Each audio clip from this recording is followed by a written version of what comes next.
சோறு கிடையாது, கிடையாது கிடையாது. சேட்டைக்கு சேட்டைக்கு உங்களுக்கு இல்லை, உங்கள் 2 பேருக்கும் சாப்பாடு கிடையாது. நான் உனக்கு போடுறேன்னு சொல்லவே இல்லையே. எங்கள் 2 பேருக்கும் சிக்கன் சிக்கன் சிக்கன். ஹாப்பிக்கு கிடையாது, கொக்கோக்கு.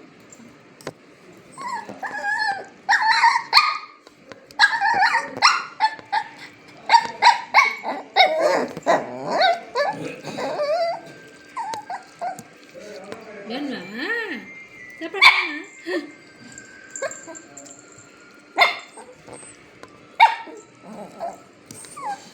தரையில் நீச்சல் அடிங்க, அப்போ தான் சாப்பாடு.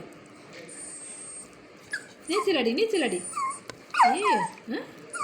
நீச்சல் அடி நீச்சல் அடி. அவ்வளோ தரையில் நீச்சல் அடி. அங்கே தண்ணி ஊற்றி நீச்சல் அடிச்சா. என்ன சத்தம் என்ன சத்தம்? சோறு கிடையாது, சாப்பாடு கிடையாது.